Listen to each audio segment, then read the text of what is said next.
ایک دفعہ کا ذکر ہے، ایک تاجر کے پاس ایک گدھا تھا۔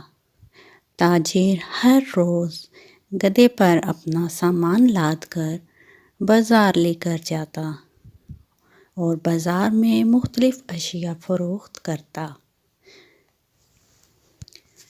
تاجر اپنے گدھے کا بہت خیال رکھتا، اسے صاف ستھرا رکھتا،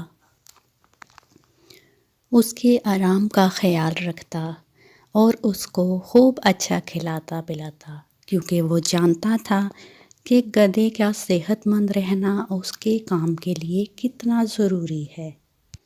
لیکن گدھا تو بہت ہی سست اور کاہل تھا اور ہمیشہ کام سے بھاگتا۔ کاش کسی طرح بازار جانے سے چھٹی مل جائے۔ لیکن وہ یہ نہیں جانتا تھا کہ جب تک وہ بازار نہیں جائے گا اور تاجر اپنا سامان فروخت کر کے پیسے نہیں لائے گا تو گدھے کے لیے کھانے پینے کا سامان کہاں سے لے کے آئے گا۔ ہر روز بازار جاتے ہوئے تاجر کا گزر ایک ندی سے ہوتا اور ندی پار کرتے ہوئے تاجر اپنے گدھے کا بہت خیال رکھتا۔ تاجر ہر روز مختلف اشیاء لاتا، کبھی اناج اور کبھی پھل وغیرہ، اور یہ سب اشیاء وہ اپنے گدھے پر لاد کر بازار لے جاتا اور انہیں فروخت کرتا۔ تاجر اپنے گدھے کا خیال رکھتے ہوئے اس پر ہمیشہ اتنا ہی بوجھ ڈالتا جتنا وہ آسانی سے اٹھا سکے۔ بازار سے واپس گھر جاتے ہوئے گدھا بہت خوش ہوتا، کیونکہ تاجر اپنا سارا سامان فروخت کر دیتا تاکہ واپسی پہ گدھے کو کوئی بوجھ نہ اٹھانا پڑے۔ ایک دن تاجر کو پتہ چلا کہ بازار میں نمک کی بہت مانگ ہے، تو تاجر نے سوچا کہ مجھے بھی نمک کی بوریاں لانی چاہیے اور انہیں بازار میں فروخت کرنا چاہیے۔ پھر تاجر نے بہت ساری نمک کی بوریوں کا بندوبست کیا۔ اگلے دن تاجر نے نمک کی کچھ بوریاں گدھے پر لادی اور بازار کی طرف چل پڑا۔ لیکن جب وہ ندی کے پاس پہنچے تو تاجر نے دیکھا کہ آج ندی میں پانی پہلے سے زیادہ ہے۔ تاجر نے سوچا آج زیادہ احتیاط کے ساتھ پانی میں سے گزرنا پڑے گا۔ لیکن جب گدھا پانی میں سے گزرنے لگا تو اس کا پاؤں پھسلا اور وہ پانی میں گر گیا۔ تاجر نے کہا، ارے یہ کیا ہو گیا؟ جلدی اٹھو، جلدی اٹھو۔ تاجر نے گدھے کو بڑی مشکل سے باہر نکالا۔ گدھا بہت پریشان تھا، لیکن جلد ہی اس نے محسوس کیا کہ اس کا وزن پہلے سے بہت کم ہے۔ تاجر بہت افسردہ ہوا اور اس نے سوچا میری ساری محنت ضائع گئی۔ اس نے سوچا کہ اب بازار جانے کا کوئی فائدہ نہیں اور وہ گدھے کو لے کر واپس گھر کی طرف چل پڑا۔ گدھا بہت خوش ہوا کہ اس کو تو کوئی بوجھ اٹھانا ہی نہیں پڑا۔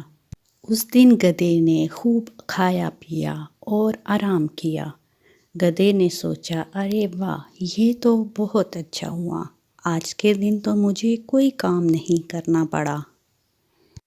اگلے دن تاجر نے باقی نمک کی بوریاں نکالی اور ان کو گدھے پر لادنا شروع کیا۔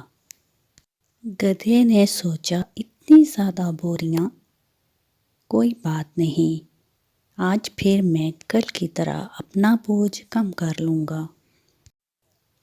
بازار جاتے ہوئے جب وہ ندی کے پاس سے گزرے تو گدھا جلدی سے پانی میں چلا گیا اور دوبارہ وہیں اسی جگہ پر جا کر پانی میں بیٹھ گیا۔ تاجر زور سے چلایا، ارے نالائق، تم نے یہ کیا کیا؟ اب جلدی سے اٹھو۔ لیکن گدھا آرام سے پانی میں بیٹھا رہا۔ تاجر نے سوچا کیا یہ دوبارہ پانی میں گر گیا ہے یا پھر یہ اس نے جان بوجھ کر ایسا کیا؟ تاجر نے سوچا میں اپنے گدھے کا اتنا خیال رکھتا ہوں، لیکن اس نے میرے ساتھ اچھا نہیں کیا۔ گدھے نے سوچا یہ تو بہت اچھا طریقہ ہے، اب تو ہر روز میں ایسے ہی کروں گا۔ لیکن تاجر نے بھی سوچ لیا تھا کہ اس نے اپنے گدھے کو کیسے ٹھیک کرنا ہے۔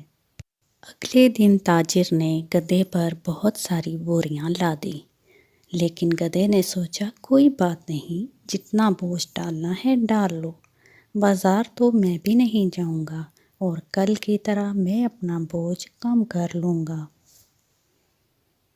گدھا بہت خوش تھا اور سوچ رہا تھا کہ کل کی طرح میں آج بھی پانی میں بیٹھ کر اپنا بوجھ کم کر لوں گا۔ اب جب گدھا پانی میں گیا تو دوبارہ وہیں اسی جگہ پر پانی میں جا کر آرام سے بیٹھ گیا۔ اس دفعہ تاجر نے گدھے کو پانی سے اٹھنے کے لیے نہیں کہا۔ تاجر نے سوچا کوئی بات نہیں، آرام سے پانی میں بیٹھے رہو۔ گدھا کافی دیر پانی میں بیٹھا رہا، لیکن جب اس نے اٹھنے کی کوشش کی تو اس سے اٹھا نہ گیا۔ گدھے نے محسوس کیا کہ اس کا بوجھ پہلے سے زیادہ بڑھ گیا ہے، کیونکہ اس دفعہ تاجر نے نمک کی بجائے بوریوں میں کپاس بھر دی تھی اور پانی کی وجہ سے کپاس کا وزن پہلے سے زیادہ بڑھ گیا۔ اب اتنے سارے بوجھ کے ساتھ گدھے کے لیے چلنا بہت مشکل ہو گیا تھا۔ تاجر اس کو اس سارے وزن کے ساتھ لے کر بازار کی طرف چل پڑا۔ اب گدھے کو اتنے سارے بوجھ کے ساتھ بازار میں جانا بھی پڑا اور پھر اسی سارے بوجھ کے ساتھ واپس گھر کی طرف بھی آنا پڑا، اور یوں گدھے کو اپنے کیے کی سزا مل گئی۔ اس کے بعد دوبارہ گدھے نے کبھی بھی ندی میں گرنے کی کوشش نہیں کی۔